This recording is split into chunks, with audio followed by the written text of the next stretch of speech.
we've got an amazing episode today. And just a reminder, today's episode is going to be a Magic of Science episode, and the topic of today is the multiverse.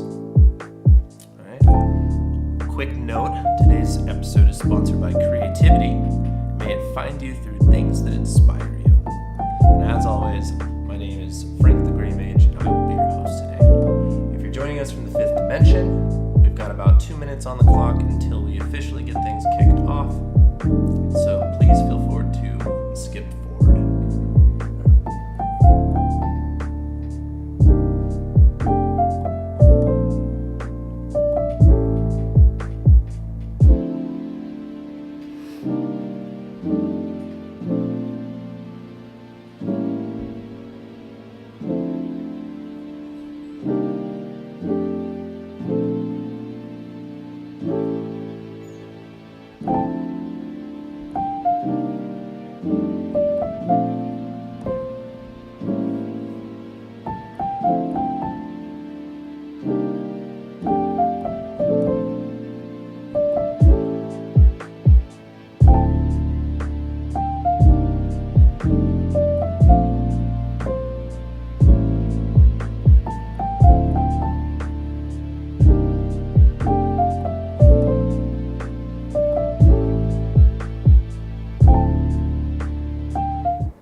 Let's get started. So as mentioned, today we're talking about the multiverse. And although it is a fun one, I'm not talking about the cinematic Marvel multiverse. I'm talking about scientific multiverse theory. The big question today is, do you believe in the multiverse? Why or why not? So to get us started, I want to enter with the world of science. Start with the most commonly accepted dimensional theory, which is known as, I got a little video here. It is 10 or 11th dimensional theory. So these theories, they're both housed under what's known as string theory, and they are called build upon dimensional theories. All of both 10th dimensional theory and 11th dimensional theory, and technically infinite dimensional theory, they all fundamentally start at the same place and go in the same directions. So starting from the first dimension, we're talking about an undefined point in a system. Undefined in size, and it's all alone. So it's indeterminate. Into the second dimension, you get either length, width, or height. In the third dimension, the one that we're comfortable with, you get all of those, and you get shape. And then the fourth dimension is where the key difference is made. So in 10th dimensional theory, which I do believe scientifically is the most supported theory, the fourth dimension is described as time. In 11th dimensional theory, it's a little different because time is technically its own substanding dimension. And so they qualify the fourth dimension as duration, which are segments of time. And so running with 10th dimensional theory, a fourth dimensional plot, you could say, would be like a human being's life. If you tracked somebody from birth to death, that would be either time or duration, which would be a traveling through the fourth dimension. Now, fifth dimension is where things start to get a little bit tricky. And so if I've already lost you or if I'm about to lose you, I highly recommend checking out this YouTube video. It's a TEDx sponsored video called Visualizing the 11 Dimensions. Really clever artistic depiction of what I'm about to talk on. So getting back to the fifth dimension. In the fifth dimension theory and above, you're talking about increasing possibility thresholds. So in the fifth dimension, I like to look at it as the future. I see the fifth dimension as all possibilities. In quantum theory, which we'll get into a little deeper here in a minute, but quantum theory is really centered around the idea that anything is possible until it is observed to be one thing. And so in theory, if you were to look into the fifth dimension, you would be looking at all the possibilities that are left of what you could become in the rest of your life. Maybe in this life you choose to become a chef, and in another life you chose to become a baker. And so that's not a huge deviation, but you can see that there is a multitude of infinite possibilities just within the fifth dimension alone. And so moving into the sixth dimension, what this would be is folding through the fifth dimension. So now we're not even talking about just all the possibilities from this moment forward. We're talking about all the possibilities from your birth until any potential death. So an infinity of infinities. And it gets more and more and more complicated. And I'll save you the bulk of the details. Because I made the recommendation of the YouTube video.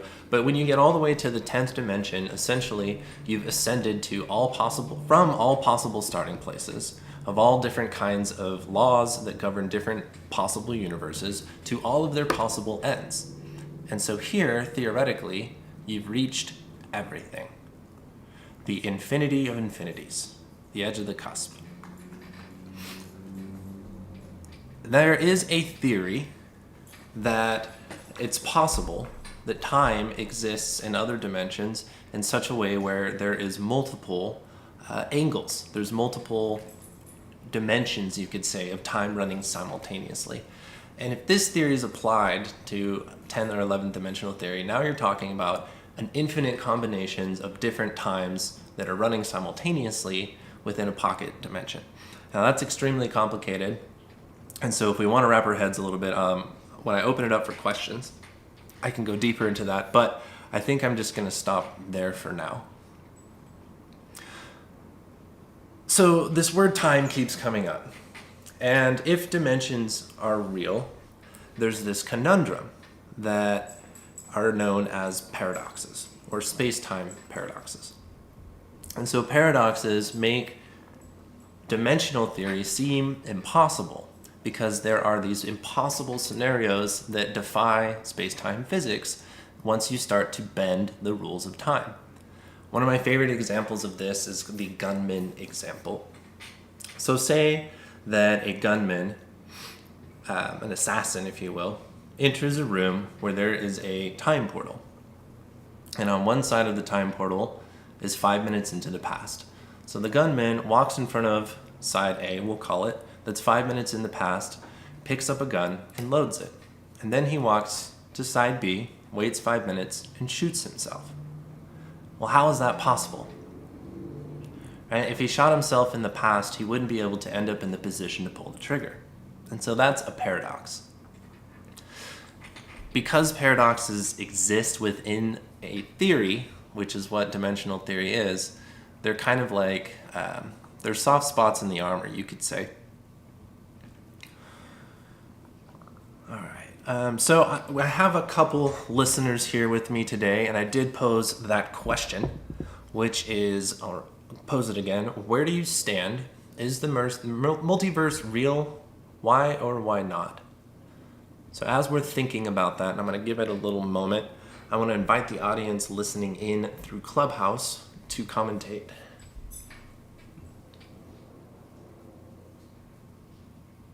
Is this where I unmute and do the thing? Yes, it is. Thank you for joining us. Okay, just making sure. I didn't want to get in your way. Just to follow you only thus far.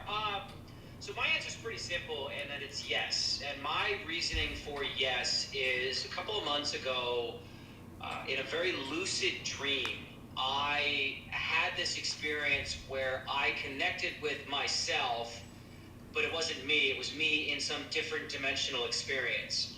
Instead of where I currently live in Arizona, I was like in San Francisco. I remember sitting in a park. I was some form of a doctor or something like that. I was sitting across from my mother. Technology was a little bit different, and I had different relationships, but like I could tell it was me.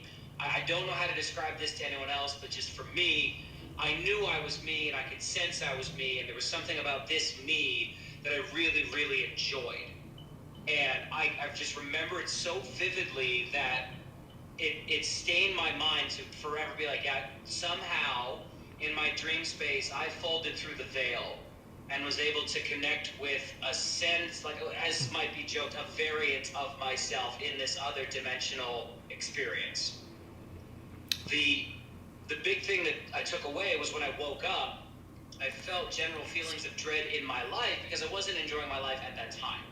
So it came through this message because I looked at myself through the lens and this portal, if you will. So again, my happiness is possible, but I just went the different route. So instead of becoming the baker, I did become the chef. And it's like, all right, I took a different route, but still my happiness, what I'm capable of, and what I want to be doing is there. I'll also add the caveat that, for me, I believe that even these different dimensional experiences, like they have different experiences that they go through that cater them in such a way where it's not just my individual choices, it's like what happened. Because in this scenario that I had connected with, it was almost like I had a much better relationship with my mother, that my father was still in the picture. Like I could add more to it, but I had this weird knowing even in the dream that like my life had been different up until that point and didn't take me down the current road that I'm in this life and in this container where I'm responding to your question. I see. That is a very interesting angle that you bring up, and I thank you for bringing spirituality into this conversation, because that is kind of where I was going next. And I don't think that you're alone in believing that certain dreams or certain parts of certain dreams are actually either a vision of or some sort of visitation into a possible another life, whether it be past, future, present, or adjacent. So that is a very interesting perspective. And I when I was creating the content for this episode, I asked myself a question. I asked myself, well, if dimensions and multiverse theory is a thing, what would be kind of the opposition? Like, what would the scientific alone universe be, I guess is another way to put it. And so I think that if science was exclusively responsible for the mechanics and the nature of the universe, then that would make us essentially machines that create predictable choices off of previous actions. And that if we were smart enough and we were tracking things down all the way down to like a chemical level, that we could accurately predict everything that any piece of life would choose to do. So essentially it would destroy free will, because now destiny is fated in the sense that there was always going to be a conclusion drawn. And the reason that I feel like this is relevant is because I think the alternative to multiverse would be a single universe. And although, yes, it is possible for free will to exist adjacent to a single universe, I don't see it as possible that there's only one dimension of reality and the future is undecided at the same time. I think that somehow space-time is connected to reality and dimensions in such a way that the future is undecided, because I believe in multiverse theory. So if multiverse theory weren't true and there were only one direction, then I would have to agree and defer to almost Darwinism in the sense that we are chemical machines, which I personally don't believe, but how do you feel about it? Where do you stand on that idea? So I want to talk a bit about some of the math side of the science of multiverse theory, which brings us back into, as promised, one of my favorite things to talk about, quantum theory. Quantum theory, I'm going to keep it light today. I'm not going to get into the sticks with it. But if you're unfamiliar with quantum theory, you probably at this point through memes are familiar at least with Schrodinger's cat, the cat in the box experiment. Is the cat dead or is the cat alive? Okay? Well, something that's a little bit more practical and interesting about this theory is that now we can observe it in light particles. There is this machine known as an observing light particle machine, or more elegantly put, the Lightbox experiment, where they have now the technology to capture at such speed the movement of things that we can see light photons. And when we do this, when we run the particle observer and we send light into the viewpoint of it, it behaves differently. Because light has always mathematically functioned under this thing known as the matter-wave relationship. I cannot remember it directly. I know my partner in here is going insane because she reminds me all the time of what it is. She's asking to speak right now, so I'm gonna let her hop in and help me out here. But this wave particle theory, if we are observing the particle, it behaves like matter, and if we're not, it behaves like a wavelength. So Jackie, help me out here. What is this theory called that I'm trying to reference right now and desperately screwing up?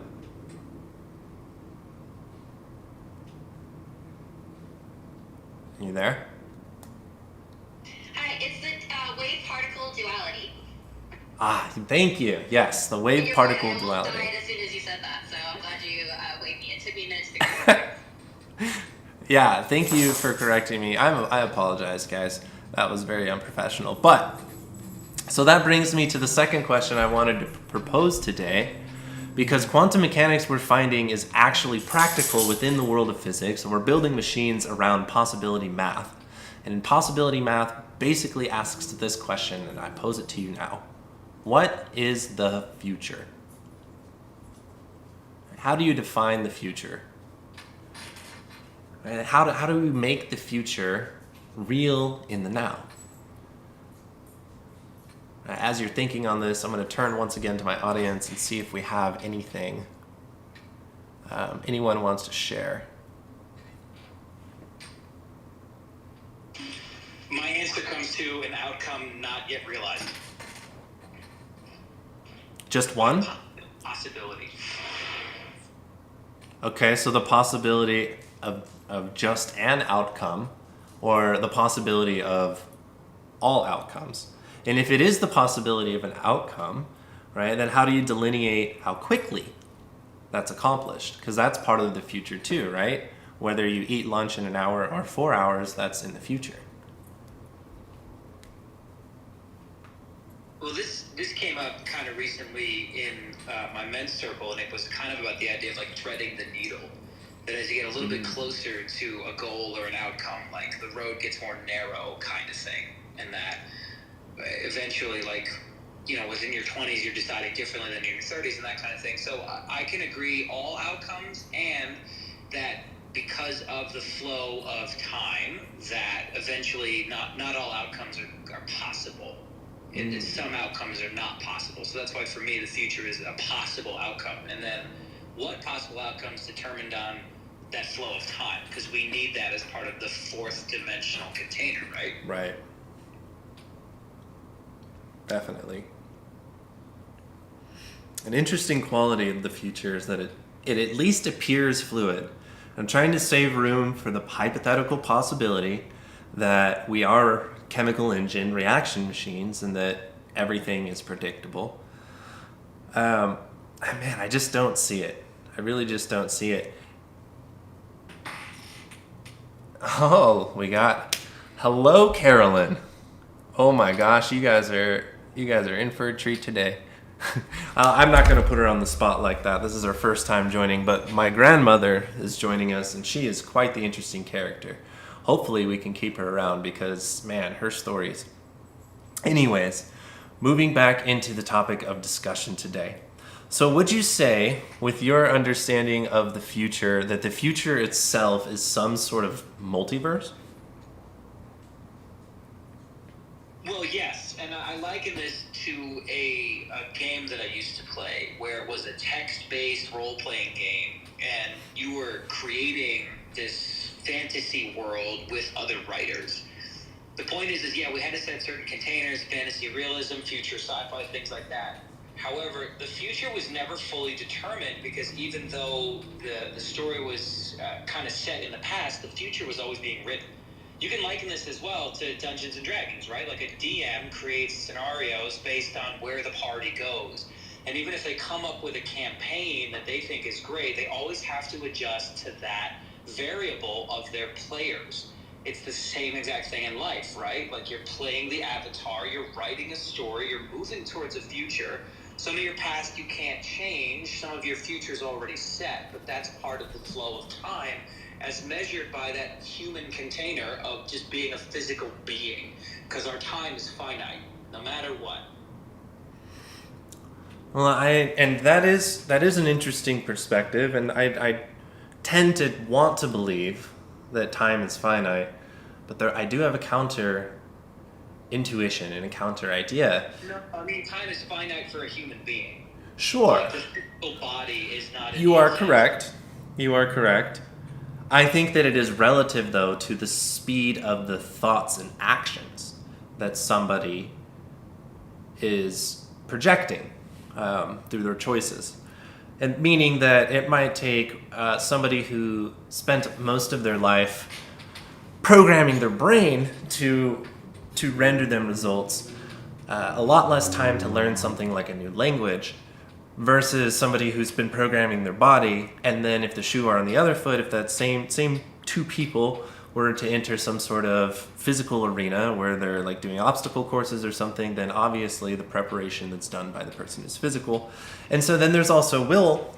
Will's definitely involved. Like if you make more actions and you're more efficient with time, then technically you can experience more with the same amount of time, meaning making it kind of relative.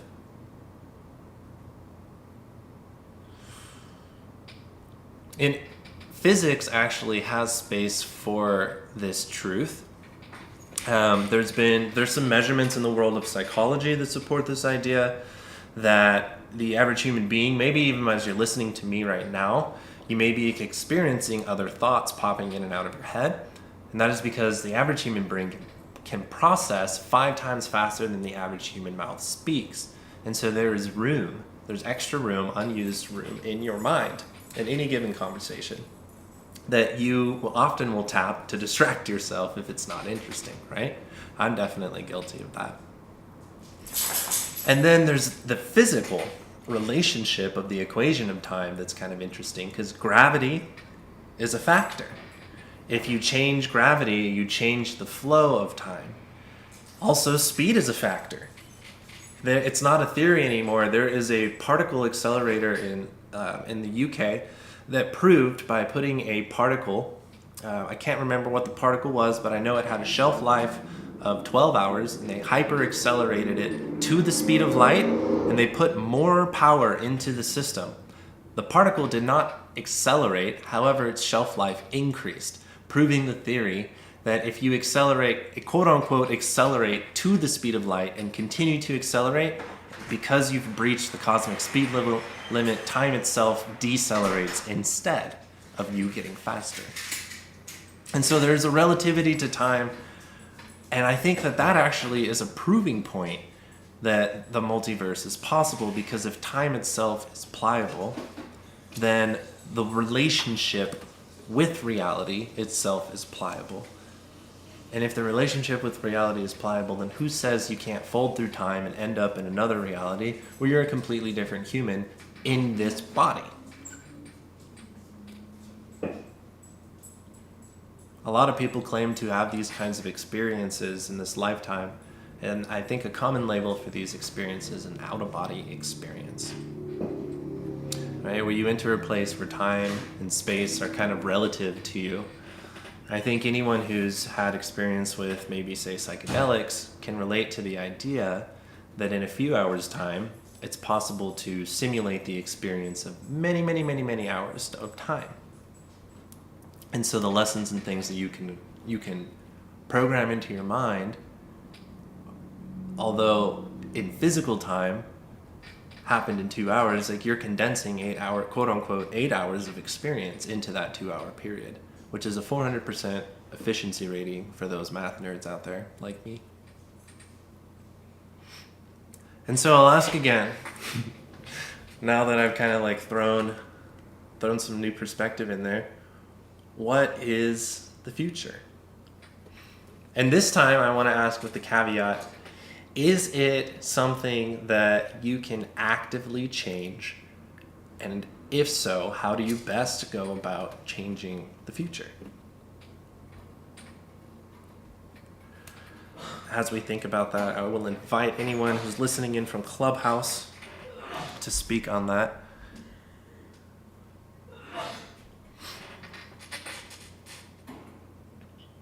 Okay, I'll take a stab at it. I think in the context you're speaking of, we could say that the future is a point in a dimension that is arbitrarily in front of us, or in other words, elsewhere. It's we were on a number scale, it would be the difference between being at 0 or like +4 versus like -4 being the past. And in theory, if it's just another point on this, let's turn time instead into just like any other dimension, then in theory, just like we could manipulate other things in, a 2D or 3D space, in theory, maybe we could manipulate things in that additional dimension.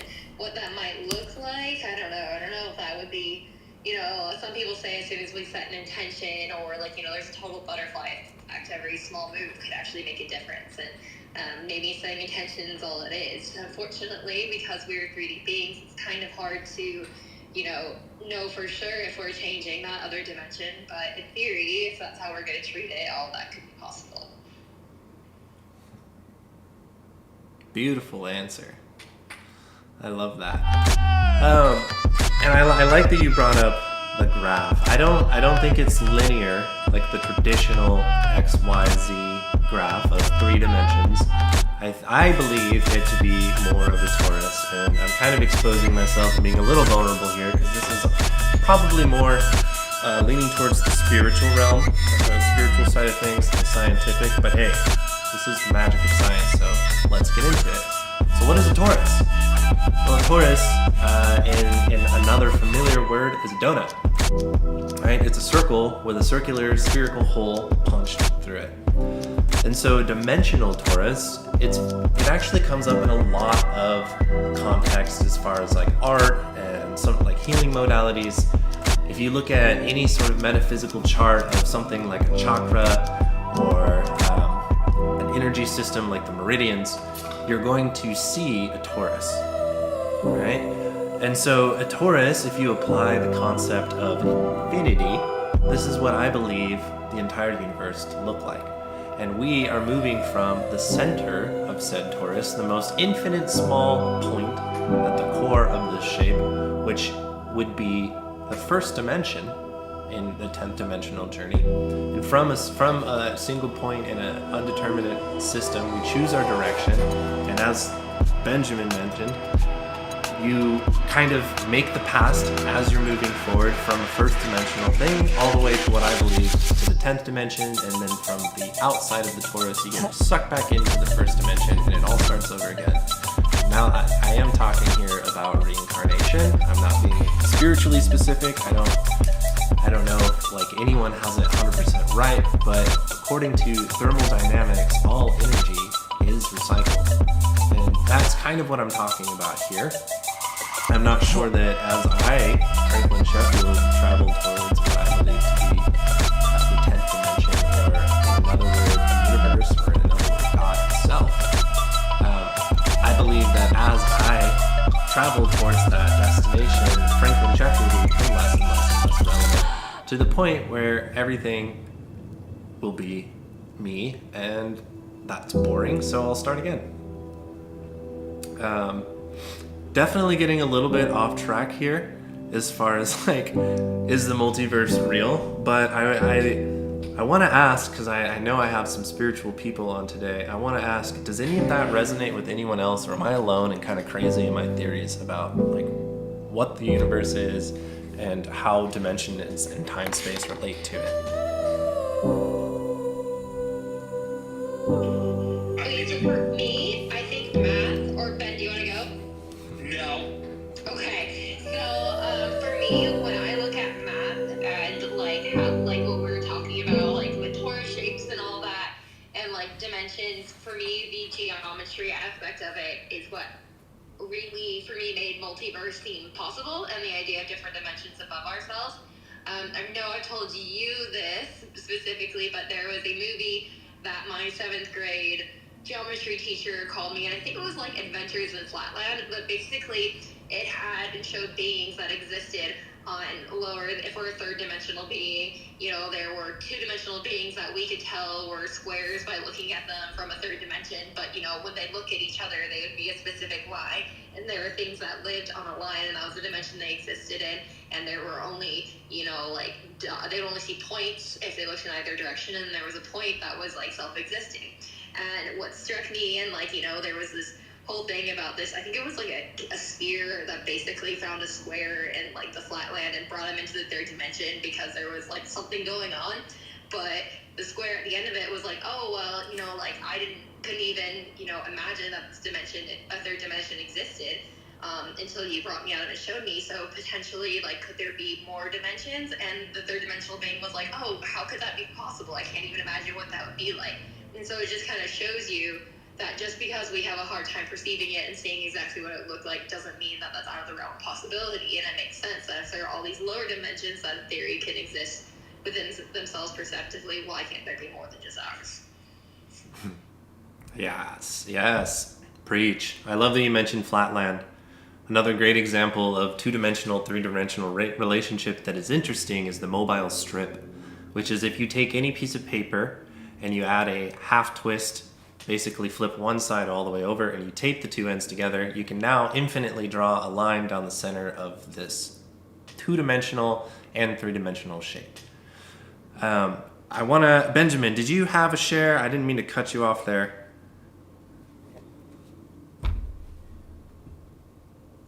Well, I mean, sort of, and why I say that is because, I mean, you're asking a spiritual perspective of the multiverse during a scientific episode, and I'm not so sure. It's the magic of science, brother. Magic comes from spirit, so we're trying to bridge the gap here.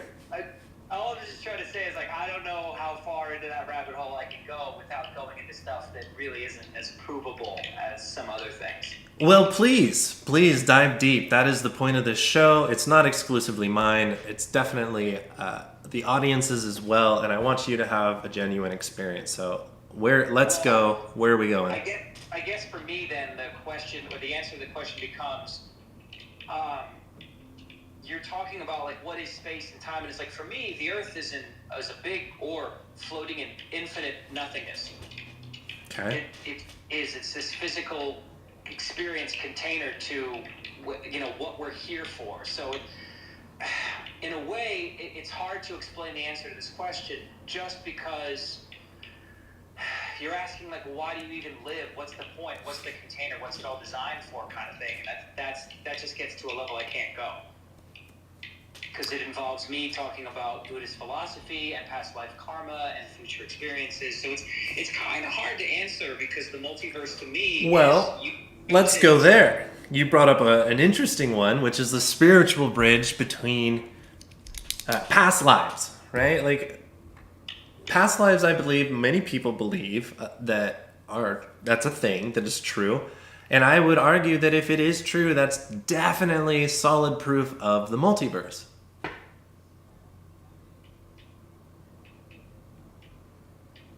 And so what do you have to say about, and I welcome you to bring in your Buddhist perspective about the idea of past lives and how that relates to this experience?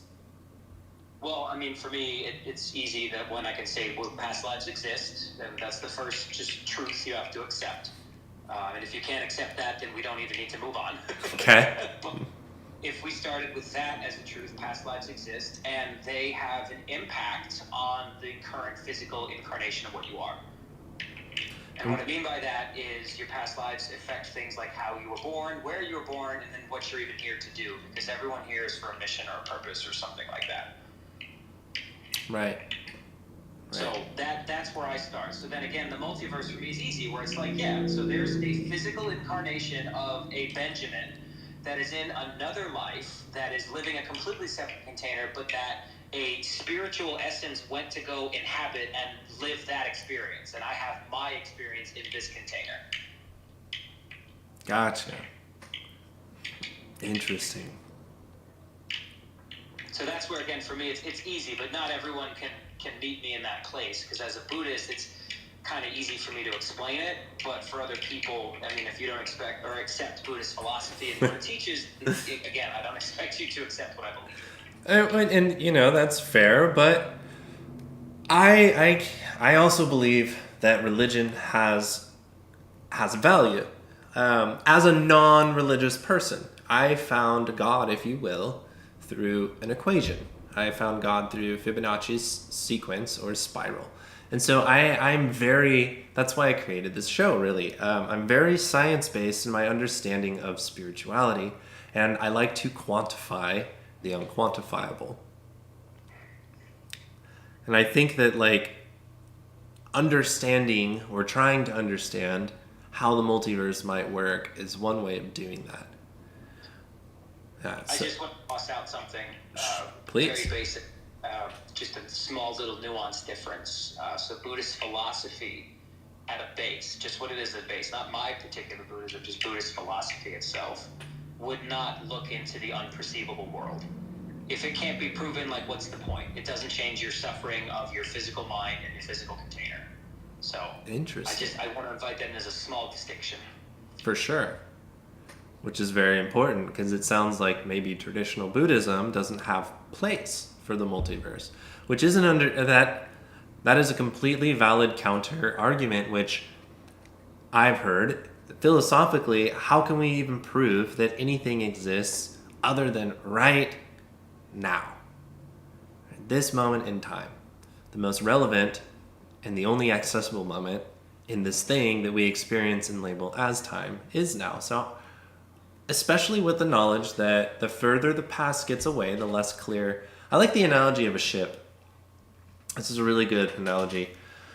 I've been, by one of my guides, it's been described to me, is a better way of saying it, that life is kind of like being on a ship, and you're the captain, and you get to choose the direction of the ship, right? But the further out over the horizon you try to look, the less truth is available, right? And the past is like the wake. The further away from the ship the wake gets, the less recognizable it becomes, and the more muddled into the ocean it goes.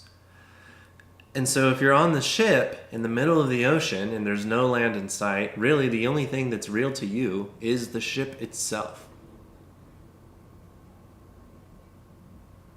It's interesting because I like both theories, and I'm not sure I can decide which one is more valid or more real, but it is a very fair and valid point that possibly the only time that is real, the only dimension of existence is now.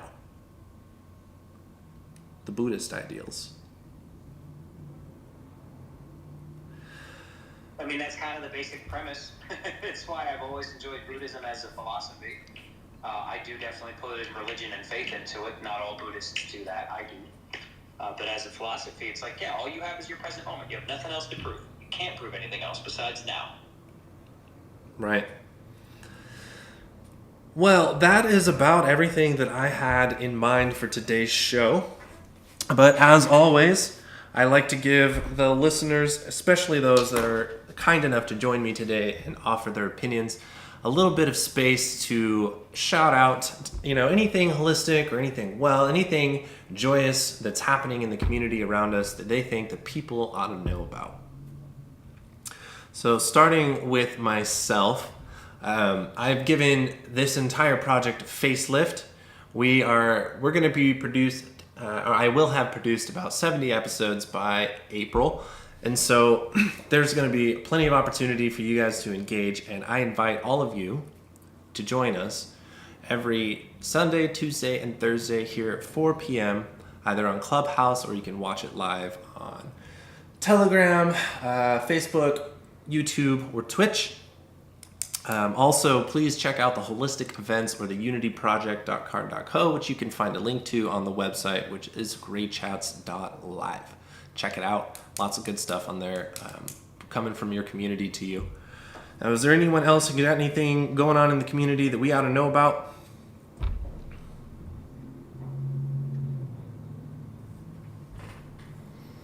All right, well, I'll take that silence as a no.